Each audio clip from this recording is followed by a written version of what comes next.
আজি অধ্যায় 6 ত্ৰিভুজ আৰু ইয়াৰ ধৰ্ম চেপ্টাৰটো ষ্টাৰ্ট কৰিম। তো আগৰ চেপ্টাৰটো শেষ হৈছে অলৰেডি। তো ইয়াত প্ৰথমতে কৈছে ত্ৰিভুজ এটা বিশেষ আকৃতি দেখিবলৈ এনেধৰণৰ তিনিটা ৰেখাই গঠন কৰা এটা বন্ধ চিত্ৰ। তো ত্ৰিভুজ এটা বুলি কোৱাৰ লগতে আমি প্ৰথমে কি বুজিব, তাত তিনিটা বাহু থাকিব আৰু এটা বন্ধ চিত্ৰ মানে যাতে এটা ধৰি লওক এইখিনি ঠাই তো এনেকৈ তিনিটা বাহু দি ই বন্ধ হৈ থাকিব, কোনোটো বাহু খোল খাই নাথাকে। তো এইটো তোমালোকে চবেই জানাই, ত্ৰিভুজ মানে তিনিটা বাহুত গঠন হোৱা এটা চিত্ৰ। এনে ত্ৰিভুজ আকৃতি ক'ত দেখিছা? আমাৰ আগৰ শ্ৰেণীৰ কিতাপত ৰাস্তাই ঘাটে অত দুটামান উদাহৰণ ভাবি চোৱা। তো মনত পেলোৱা, এটা ত্ৰিভুজৰ 6টা অংগ থাকে, তিনিটা বাহু আৰু তিনিটা কোণ। গতিকে প্ৰতিটো ত্ৰিভুজৰে তিনিটা বাহু আৰু তিনিটা কোণ থাকে। তো যেনেকৈ ওচৰত দিয়া আছে এ বি চি, তো ইয়াত কোণ তিনিটা হৈছে এ বি চি আৰু বাহুকেইটা কি হৈছে এ বি চি। সৰু হাতৰ কেইটা হৈছে বাহু আৰু যেতিয়া ডাঙৰ হাতৰ আখৰ দিয়া আছে সেইকেইটা হৈছে আমাৰ কোণ। তো মনত পেলোৱা যে এটা ত্ৰিভুজৰ 6টা অংগ থাকে, তিনিটা বাহু আৰু তিনিটা কোণ। যদি কাষৰ ত্ৰিভুজটোৰ নাম এ বি চি, তেন্তে ইয়াৰ শীৰ্ষ তিনিটা নাম হ'ব এ বি চি আৰু বাহু তিনিটা হ'ব A B B C C এ আৰু কোণ তিনিটা হ'ব এ কোণ এ কোণ বি কোণ চি। অৰ্থাৎ যদি আমাৰ ত্ৰিভুজটো এইটো হয়, এইটো যদি এ হয়, বি হয়, চি, এইটো যদি চি হয়, তো এইটো এটা কোণ, এইটো এটা কোণ। তো আমাৰ কোণকেইটা কি হ'ব এ বি চি আৰু বাহুকেইটা কি হ'ব, এটাটো হ'ব এ বি আৰু এটা হ'ব এ চি আৰু এটা হ'ব আমাৰ বি চি। তো এইকেইটা আমাৰ বাহু আৰু কোণ হ'ব, অৰ্থাৎ বাহু তিনিটা কোণ তিনিটা। গতিকে ত্ৰিভুজ এটাৰ 6টা অংগ থাকে। কেতিয়াবা কোণ এৰ সন্মুখত বাহু বি চিক এ আৰু বিৰ সন্মুখত বাহু এ চিক বি আৰু কোণ চিৰ সন্মুখৰ বাহু এ বিক চি বুলিও লিখে। তো মন কৰা, এৰ বিপৰীত শীৰ্ষ কেপিটেল এ, তেনেদৰে বাকীবোৰো আটাইবোৰ ত্ৰিভুজ প্ৰধানকৈ দুই শ্ৰেণী। এইটো লিখা আৰু নিজৰ ওপৰত কথা কেনেকৈ লিখা। তো আটাইবোৰ ত্ৰিভুজ প্ৰধানকৈ দুই শ্ৰেণীৰ হয়, গতিকে ত্ৰিভুজবোৰক আমি দুই শ্ৰেণীত ভাগ কৰিব পাৰোঁ। এক নম্বৰটো হৈছে বাহু হিচাপে আৰু দুই নম্বৰটো হৈছে কোণ হিচাপে। তো ত্ৰিভুজ এটা যদি আমি ত্ৰিভুজ এটা কেই প্ৰকাৰৰ বুলি ক'লে আমি মুঠতে ক'ব, কেই শ্ৰেণীৰ বুলি ক'লে মুঠতে দুই শ্ৰেণী আমি বিভক্ত কৰিব পাৰোঁ ত্ৰিভুজবোৰক। তো প্ৰথমটো হৈছে বাহু হিচাপে আৰু কোণ হিচাপে। তো বাহু হিচাপে তিনিটা কোণ আছে, সমবাহু ত্ৰিভুজ, সমদ্বিবাহু ত্ৰিভুজ, বিষমবাহু ত্ৰিভুজ। তো সমবাহু ত্ৰিভুজ কি হয়, যদি তিনিটা বাহু সমান জোখৰ হয় তেতিয়াহ'লে সিহঁতক ক'ম আমি সমবাহু ত্ৰিভুজ। আৰু যদি অন্তত দুটা বাহু সমান জোখৰ হয়, তো দুটা বাহু সমান হয় আৰু এটা বাহু যদি সমান নহয় তেতিয়াহ'লে তাক ক'ম সমদ্বিবাহু ত্ৰিভুজ। আৰু যদি আটাইবোৰ বাহু অসমান হয়, অৰ্থাৎ আটাইবোৰ বাহু যদি সমান নহয়, বেলেগ বেলেগ জোখৰ হয়, তেতিয়াহ'লে সিহঁতক আমি বিষমবাহু বুলি ক'ম।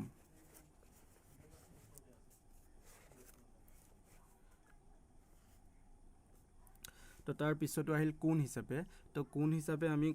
ভাগ কৰিবলৈ সূক্ষ্মকোণী, স্থূলকোণী আৰু সমকোণী। তো সূক্ষ্মকোণী কি হৈছে, যদি তিনিটা কোণেই সূক্ষ্মকোণ অৰ্থাৎ 90তকৈ সৰু হয় তেতিয়াহ'লে তেনে ত্ৰিভুজটো সূক্ষ্মকোণী বুলি কোৱা হয়। অৰ্থাৎ সূক্ষ্মকোণ হ'বৰ কাৰণে গোটেইকেইটা কোণে যিহেতু ত্ৰিভুজত তিনিটা কোণ থাকে, গতিকে সেই গোটেইকেইটা কোণেই 90 ডিগ্ৰীতকৈ সৰু হ'ব লাগিব, সিহঁতক তেতিয়া আমি সূক্ষ্মকোণী ত্ৰিভুজ বুলি ক'ম। তাৰপিছত আহিলে স্থূলকোণী। তো স্থূলকোণী হ'বৰ কাৰণে হ'ব লাগিব যে যদি এটা কোণ স্থূলকোণ অৰ্থাৎ 90তকৈ ডাঙৰ, গতিকে যদি তিনিটা কোণৰ ভিতৰত যিকোনো এটা কোণ 90 ডিগ্ৰীতকৈ ডাঙৰ হয় তেতিয়াহ'লে সেই ত্ৰিভুজটোক আমি স্থূলকোণী ত্ৰিভুজ বুলি ক'ম। তাৰপিছত সমকোণী ত্ৰিভুজ, যদি এটা কোণ সমকোণ অৰ্থাৎ 90 ডিগ্ৰী হয় তেতিয়াহ'লে সেই ত্ৰিভুজটোক আমি সমকোণী ত্ৰিভুজ বুলি ক'ম। তো সমকোণী ত্ৰিভুজ হ'বৰ কাৰণে কোনো এটা ত্ৰিভুজৰ যিকোনো এটা কোণ 90 ডিগ্ৰী হ'ব লাগিব।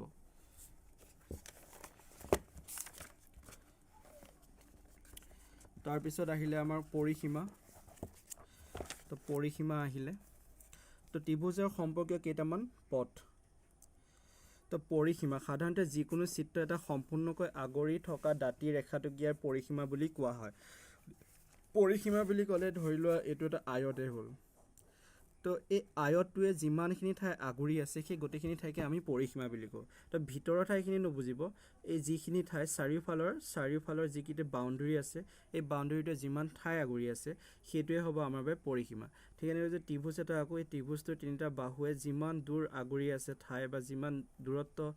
আগুৰি আছে বাউণ্ডেৰীটোৱে সেইটোৱে হ'ব আমাৰ বাবে পৰিসীমা তো পৰিসীমা বুলি ক'লে আমি সিম্পল কি ক'বলৈ কোনো এটা ছবি বা কোনো এটা চিত্ৰ যদি দিয়া থাকে তাত যিমানটা বাহু থাকিব সেই গতিকেইটা বাহুৰ মানকেইটা যোগ কৰি দিলে কোনো এটা চিত্ৰৰ আমি ত্ৰিভুজৰ পৰিসীমাৰ মান পাম গতিকে ত্ৰিভুজৰ তিনিটা বাহু থাকে গতিকে তিনিটা বাহুৰ যদি মান 6 দিয়া থাকে তাই গতিকেইটা যোগ কৰি দিলে আমি ইহঁতৰ পৰিসীমাটো পাম তো এটা ত্ৰিভুজৰ পৰিসীমাটো কেনেকৈ লৈছে তো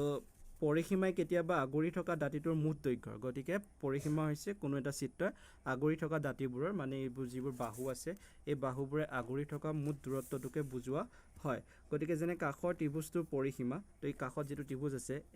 এ বি চি তো আমি যদি পৰিসীমা উলিয়াবলৈ গোটেইকেইটা বাহু কি কৰিব যোগ কৰি দিব লাগিব তো প্ৰথম বাহুটো হ'ল এ বি চি আৰু এ চি তো A B plus B C plus C A তো কি হ'ব 10 12 15 গ'লে আমি 37 পাম গতিকে পৰিসীমা হ'ল কোনো এটা চিত্ৰৰ বা কোনো এটা ছবিৰ তাৰ দাঁতিবোৰ তাৰ বাহুবোৰে আগুৰি থকা মুঠ দৈৰ্ঘ্যকে বুজায় তাৰ পাহিলে অন্তবিন্দু ত্ৰিভুজৰ ক্ষেত্ৰৰ পৰিসীমা ভিতৰৰ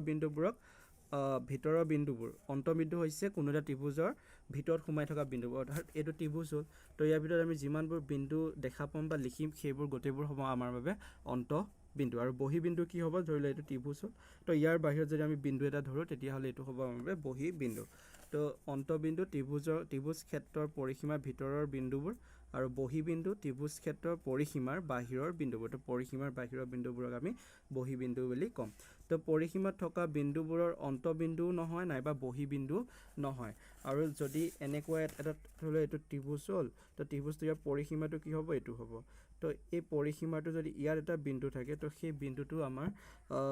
অন্তবিন্দুও নহ'ব বহিবিন্দুও নহ'ব গতিকে পৰিসীমা বা বাহুকেইডালৰ ওপৰত যদি কোনো বিন্দু থাকে তেতিয়াহ'লে সেইটো অন্তবিন্দুও নহয় বা বহিবিন্দু নহয়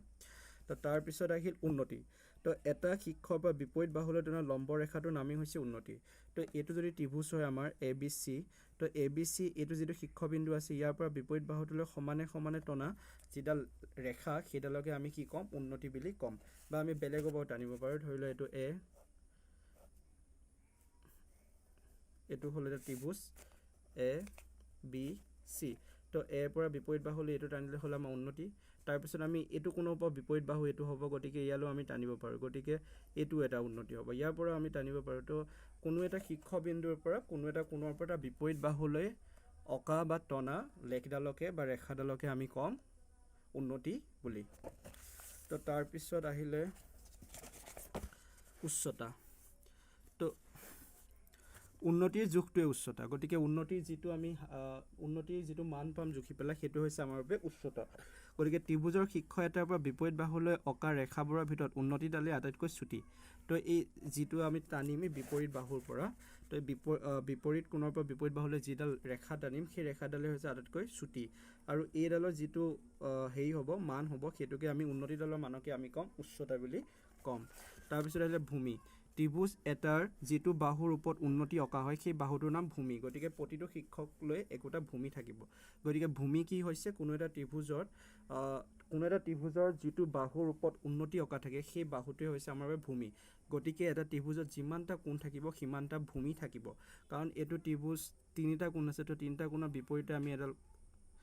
ৰেখা আঁকিলো তো এডাল আমাৰ উন্নতি হ'ল আৰু এই উন্নতিডালৰ বাবে ভূমি এইটো হ'ল আৰু যদি এডাল উন্নতি টানো আমি এইটো গতিকে এডাল উন্নতিৰ বাবে আমাৰ ভূমি হ'ব এইটো আৰু এডাল উন্নতিৰ বাবে আমাৰ ভূমি হ'ব এইটো তাৰপৰা আহিলে মধ্যমা ত্ৰিভুজৰ যিকোনো এটা শীৰ্ষৰ পৰা বিপৰীত বাহুৰ মধ্য বিন্দুলৈ টনা ৰেখাটোৰ নাম মধ্যমা তো এইটো কি ক'লে ধৰি ল এইটো হ'ল আমাৰ এটা ত্ৰিভুজ আৰু এইটো হ'ল 8 সেন্টিমিটাৰ তো 8 সেন্টিমিটাৰ মধ্যবিন্দু কোনটো হ'ব 4 সেন্টিমিটাৰ তো বিপৰীত বাহুৰ পৰা একদম মাজত যিডাল ৰেখা টানিম সেইডাল হৈছে আমাৰ মধ্যমা তো এইডাল হ'ব আমাৰ মধ্যমা আমি যেতিয়া উন্নতিটো আঁকিম উন্নতিটো আঁকাত আমাক একে মাজতে যে আহিব লাগিব তাৰ কোনো কথা নাই তো উন্নতিটো আঁকোতে আমি বিপৰীত কোণৰ পৰা বিপৰীত বাহুলৈ জাষ্ট আঁকিলেই হ'ল অলপ ইফাল সিফাল হ'লেও কথা নাই কিন্তু মধ্যমা যেতিয়া আঁকিম বিপৰীত কোণৰ পৰা বিপৰীত বাহুৰ একদম মধ্য বিন্দুত আমি ৰেখাডাল আঁকিব লাগিব